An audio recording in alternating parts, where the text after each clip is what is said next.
मधुबन के बाबा, मधुबन के बाबा मुरली वाले, आपका क्या कहना, आपका क्या कहना। ओम शांति। आज 28 मार्च 2022 के साकार मधुर महावाक्य हैं। आज मीठे मीठे बाप दादा बोले, मीठे बच्चे, मनुष्य मत पर तो तुम आधा कल्प चलते हो, अब मेरी श्रीमत पर चल, पावन बनो तो पावन दुनिया के मालिक बन जाएंगे।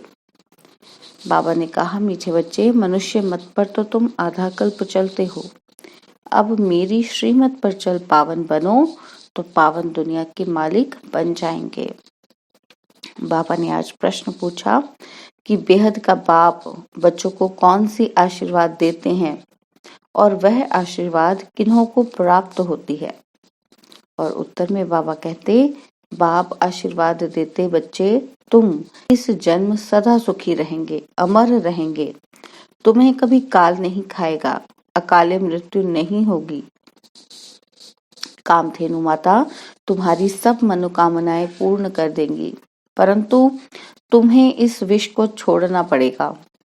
यह आशीर्वाद उन्हें ही प्राप्त होती है जो श्रीमत पर इस अंतिम जन्म में पवित्र बनते और बनाते हैं। बाबा कहते, बच्चे दुनिया बदल रही है, इसलिए पावन जरूर बनो। मुरली का गीत है ओम नमः शिवाय। ओम शांति। भगवान के बच्चों ने गीत सुना।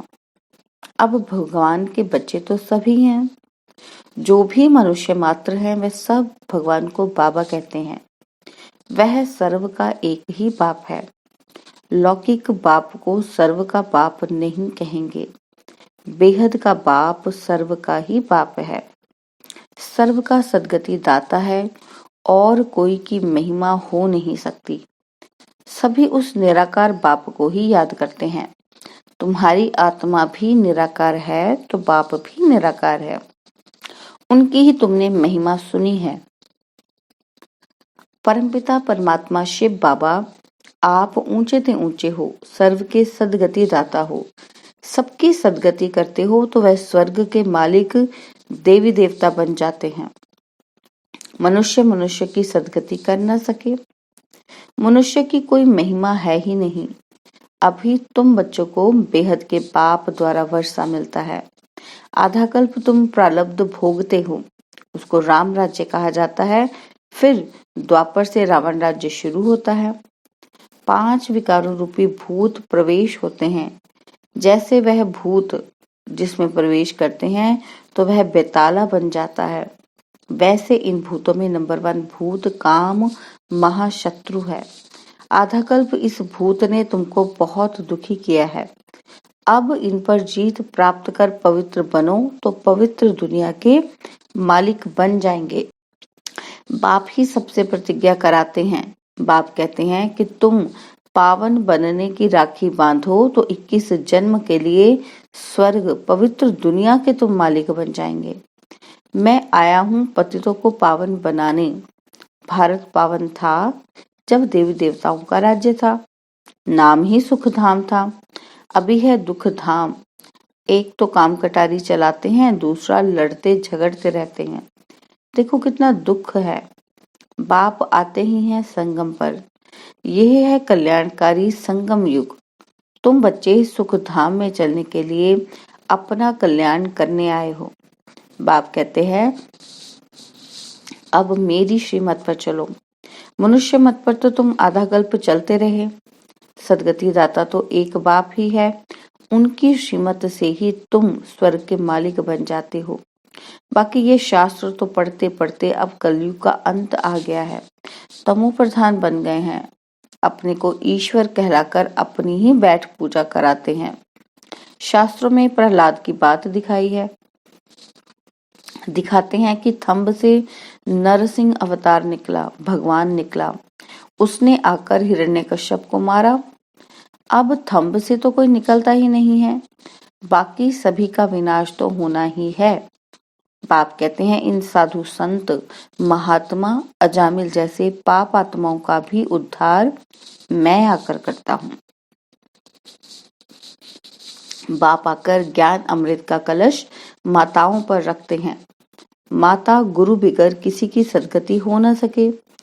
जगत अम्बा है कामधेनु, सभी की मनोकामना पूर्ण करने वाली, उनकी तुम बच्चियां हो। अब बाप कहते हैं कोई भी मनुष्य मात्र की बात नहीं सुनो, पतितों को पावन बनाने वाला एक बाप ही है, तो जरूर कोई पतित बनाने वाले भी होंगे। रावण राज्य में सभी पतित हैं। अभी वह पतित पावन बाप आया है स्वर्ग का वर्षा देने के लिए। कहते हैं 21 जन्म तुम सदा सुखी रहेंगे। आशीर्वाद देते हैं ना। लौकिक माता पिता भी आशीर्वाद करते हैं, वह है अल्पकाल सुख के लिए। यह है बेहद का माता पिता। कहते हैं बच्चे तुम सदैव अमर रहो, वहां तुमको काल नहीं खाएगा, अकाले मृत्यु नहीं होगा, सदा सुखी रहेंगे। कामधेनु माता तुम्हारी सर्व मनोकामनाएं पूर्ण करती हैं। सिर्फ विष को छोड़ना होगा, क्योंकि अपवित्र तो वहां चल नहीं सकेंगे। बाप कहते हैं मैं तुमको वापस ले चलने आया हूँ, सिर्फ पावन बनो। ऐसे नहीं कि बच्चों को शादी करानी है, ना अपने को पतित करना है, न दूसरों को पतित होने देना है। इस मृत्युलोक में अंतिम जन्म पवित्र जरूर बनना है, तब अमर लोक चलेंगे। बाप बैठ आत्माओं को समझाते हैं, आत्मा ही धारण करती है। बाप कहते हैं तुम हमारे बच्चे हो, तुम आत्माएं परम धाम में रहती थी, अब फिर ले चलने आया हूँ। जो पवित्र बनेंगे उनको साथ ले चलूंगा, फिर वहां से तुमको स्वर्ग में भेज दूंगा। मीरा ने भी विष का त्याग किया तो उनका नाम कितना बाला है। बाप कहते हैं बच्चे अब पुरानी दुनिया बदल नई बनने वाली है। नई दुनिया में देवताएं राज्य करते हैं। मैं ब्रह्मा द्वारा तुमको राजयोग सिखलाता हूँ, तुमको श्रीमत देता हूँ श्रेष्ठ देवता बनने के लिए। कृष्णपुरी में चलना है। श्री कृष्ण की देखो कितनी महिमा है, वह है सर्वगुण संपन्न। हमारी मत पर चलेंगे तो ऐसा लक्ष्मी नारायण बनेंगे। जिन्होंने कल्प पहले वर्षा लिया होगा वह श्रीमत पर चलेंगे, नहीं तो आसुरी मनमत पर चलते रहेंगे। यह बाबा भी उस निराकार से ही मत लेते हैं। शिव बाबा ब्रह्मा के तन में प्रवेश कर तुमको मत देते हैं। कहते हैं तुम सब सजनियां अथवा भक्तियां हो, एक है साजन अथवा भगवान। मनुष्य को कभी भी भगवान नहीं कह सकते। यह उल्टी मत तुमको मिली हुई है, इसलिए तुम्हारी ऐसी दुर्गति हुई है। मैं ही एक पार लगाने वाला हूँ, करने वाला हूँ। यह गुरु लोग मेरे धाम को ही नहीं जानते तो मेरे पास ले कैसे आएंगे। मनुष्य तो जहाँ भी जाएंगे तो माथा टेकेंगे, इसलिए मैं स्वयं ही लेने को आया हूँ और फिर तुमको सुख धाम में भेज दूंगा। वह है विष्णुपुरी सूर्यवंशी। त्रेता को कहा जाता है राम राज्य और उसके बाद शुरू होता है रावण राज्य द्वापर में। तो भारत शिवालय से वेश्यालय बन जाता है। यही भारत संपूर्ण निर्विकारी था और यही भारत पूर्ण विकारी बन गया है। अब तुम बच्चे राजयोग सीख सारे विश्व पर जीत प्राप्त कर लेते हो। दो बंदरों की कहानी, वे आपस में लड़ते हैं। विश्व रूपी माखन तुमको मिलता है। तुम केवल शिव बाबा और स्वर्ग को ही याद करो। घर गृहस्थी में रहते हुए पवित्र बनो तो पवित्र दुनिया के मालिक बन जाएंगे। पवित्रता पर ही अत्याचार होते हैं। कल्प पहले भी हुए थे, अभी भी होंगे जरूर, क्योंकि तुम अब जहर नहीं देते हो। गाया भी हुआ है अमृत छोड़ विष काहे को खाए। अमृत पीते पीते तुम मनुष्य से देवता बन जाते हो। जो पक्के ब्राह्मण होंगे वह तो कहेंगे चाहे कुछ भी हो परंतु हम विष नहीं देंगे। कितना सहन भी करते हैं तब तो ऊंच पद पाते हैं। शिव बाबा को याद करते करते प्राण भी छोड़ देते हैं। शिव बाबा का फरमान है, फरमान तो सबको है, इसलिए कहते हैं कि मुझे याद करो तो मेरे पास परम धाम में आ जाएंगे। शिव बाबा इस मुख द्वारा तुम आत्माओं से बात करते हैं। यह भी मनुष्य है। मनुष्य कभी भी मनुष्य को पावन बना नहीं सकते। बाप को बुलाते हैं कि पतितों को आकर पावन बनाओ, तो मुझे जरूर पतित दुनिया में ही आना पड़े, क्योंकि यहाँ कोई पावन तो है ही नहीं। जब बाप कहते हैं कि मैं तुमको इस कृष्ण जैसा पावन स्वर्ग का मालिक बनाता हूँ, अगर कोई कहता है कि मैं बंधन में हूँ, तो बाबा क्या करे? तुमको तो ज्ञान मिलता है कि गृहस्थ व्यवहार में रहते श्रीमत पर चलो तो तुम श्रेष्ठ बनेंगे। तुम सब ईश्वरीय परिवार के हो। शिव बाबा, ब्रह्मा दादा, तुम ब्राह्मण ब्राह्मणियां, पोत्रे और पोत्रियां, तुम सबको स्वर्ग का वर्षा बादशाही मिलती है। बाप देता है स्वर्ग का वर्षा, तो हम बाप के वारिस ठहरे तो जरूर हम स्वर्ग में होने चाहिए। फिर हम अभी नरक में क्यों? बाप समझाते हैं, रावण राज्य के कारण तुम नरक में पड़े हो। अब मैं आया हूँ तुमको स्वर्ग में ले चलने के लिए। बाप है खिवैया, उसको पार ले जाते हैं, सबको उस पार ले जाते हैं। श्री कृष्ण कोई सबका बाप नहीं है। याद एक को ही करना है। अनेकों को याद करना माना भक्ति मार्ग। एक बाप को याद करेंगे तो अंतमति सो गति हो जाएगी। एक बाप की ही श्रीमत गाई हुई है, ना कि अनेक गुरु गोसाइयों की। वह तो कह देते हैं भगवान नाम रूप से न्यारा है, परंतु नाम रूप से न्यारी वस्तु कोई होती ही नहीं। आकाश पोलार है, फिर भी नाम तो है ना। अभी ये भारत कितना कंगाल है, दिवाला मारा हुआ है। बाप कहते हैं जब ऐसी हालत हो जाती है तो मैं आकर भारत को सोने की चिड़िया बनाता हूँ। भंभोर को आग तो लगनी ही है। पुरानी दुनिया सारी खलास हो, नई बनेगी। तुम बच्चे श्रीमत पर स्वर्ग की राजधानी स्थापन कर रहे हो। यह है ईश्वरीय पढ़ाई, बाकी सब है आसुरी पढ़ाई। इस पढ़ाई से तुम स्वर्गवासी बनते हो और उस पढ़ाई से तुम नरकवासी बनते हो। अब दैवी झाड़ दिन प्रतिदिन बढ़ता जाएगा। माया के तूफान भी बहुत लगते हैं। तब बाप कहते हैं यह है दुख धाम। अब तुम मुझे याद करो, परम धाम को याद करो और सुख धाम को याद करो तो बेड़ा पार हो जाएगा। बाप आते हैं दुख धाम से शांति धाम में ले जाने के लिए और फिर सुख धाम में भेज देंगे। अब दुख धाम को भूलते जाओ, बाप और वर्षे को याद करो।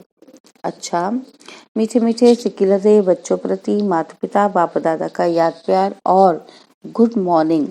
रूहानी बाप की रूहानी बच्चों को नमस्ते। हम रूहानी बच्चों की रूहानी बाप दादाजी को दिलवा जान सिकवा प्रेम से नमस्ते। ओम शांति। प्यारे बाबा, मीठे बाबा, मेरे बाबा, शुक्रिया बाबा, शुक्रिया बाबा, शुक्रिया बाबा। धारणा के लिए मुख्य सार है। पहला पॉइंट है ज्ञान और योग से अपने बंधनों को काटना है। इस दुख धाम को भूल शांति धाम और सुख धाम को याद करना है। सेकंड पॉइंट है कुछ सहन करना पड़े, प्राण भी त्यागने पड़े, तो भी बाप ने जो पावन बनने का फरमान दिया है उस पर चलना है। कभी भी पतित नहीं बनना है। वरदान ब्राह्मण सो फरिश्ता सो जीवन मुक्त देवता बनने वाले सर्व आकर्षण मुक्त भव। ब्राह्मण सो फरिश्ता सो जीवन मुक्त देवता बनने वाले सर्व आकर्षण मुक्त भव। संगम युग पर ब्राह्मणों को ब्राह्मण से फरिश्ता बनना है। फरिश्ता अर्थात जिसका पुरानी दुनिया, पुराने संस्कार, पुरानी देह के प्रति कोई भी आकर्षण का रिश्ता नहीं, तीनों से मुक्त। इसलिए ड्रामा में पहले मुक्ति का वर्षा है, फिर जीवन मुक्ति का। तो फरिश्ता अर्थात मुक्त और मुक्त फरिश्ता ही जीवन मुक्त देवता बनेंगे। जब ऐसे ब्राह्मण सो सर्व आकर्षण मुक्त फरिश्ता सो देवता बनो, तब प्रकृति भी दिल व जान सिक व प्रेम से आपकी सेवा करेगी। स्लोगन है अपने संस्कारों को इजी बना दो तो सब कार्य इजी हो जाएंगे। स्लोगन अपने संस्कारों को इजी बना दो तो सब कार्य इजी हो जाएंगे। ओम शांति। आज मातेश्वरी जी के भी अनमोल महावाक्य सुनते हैं। कहते हैं परमात्मा करण करावनहार कैसे है। तो माता ईश्वरी जी समझा रही हैं कि बहुत मनुष्य ऐसे समझ बैठे हैं कि यह जो अनादि बना बनाया सृष्टि ड्रामा चल रहा है वो सारा परमात्मा चला रहा है। इसलिए वो कहते हैं कि मनुष्य के हाथ कुछ नहीं, करण करावन स्वामी सब कुछ परमात्मा ही करता है। सुख दुख दोनों भाग परमात्मा ने ही बनाया है। अब ऐसी बुद्धि वालों को कौन सी बुद्धि कहा जाएगा? पहले पहले उनको ये समझना जरूर है कि यह अनादि बनी बनाई सृष्टि का खेल वो परमात्मा जो अब बनाता है वही चलता है। जिसको हम कहते हैं कि ये बनी बनाई का खेल ऑटोमेटिक चलता ही रहता है, तो फिर परमात्मा के लिए भी कहा जाता है कि यह सब कुछ परमात्मा ही करता है। यह जो परमात्मा को करण करावनहार कहते हैं, यह नाम फिर कौन सी हस्ती के ऊपर पड़ा है? इन सब बातों को समझना है। पहले तो ये समझना है कि यह जो सृष्टि का अनादि नियम है वो तो बना बनाया है। जैसे परमात्मा भी अनादि है, माया भी अनादि है और यह चक्र भी आदि से लेकर अंत तक अनादि अविनाशी बना बनाया है। जैसे बीज में अंडरस्टूड वृक्ष का ज्ञान है ना, और वृक्ष में अंडरस्टूड बीज है, दोनों कंबाइंड है, दोनों अविनाशी है। बाकी बीज का क्या काम है? बीज बोना, झाड़ निकलना। अगर बीज ना बोया जाए तो वृक्ष उत्पन्न ही नहीं होता। तो परमात्मा भी स्वयं इस सारी सृष्टि का बीज रूप है और परमात्मा का पाठ है बीज बोना। परमात्मा ही कहता है कि मैं परमात्मा हूँ ही तब जब बीज बोता हूँ। अगर बीज नहीं बोया जाए तो वृक्ष कैसे निकलेगा? मेरा नाम परमात्मा ही तब है जब मेरा परम कार्य है। मेरी कार्य ही है कि जो मैं खुद पाटदारी बन बीज बोता हूँ, सृष्टि की आदि भी करता हूँ और अंत भी करता हूँ। मैं करणधारी बन बीज बोता हूँ। बीज बोने का मतलब है रचना करना, पुरानी सृष्टि की अंत करना और नई सृष्टि की आदि करना। इसको ही कहते हैं कि परमात्मा सब कुछ करता है। ओम शांति। और अब यह एक बहुत अच्छी वीडियो भी जरूर देखें।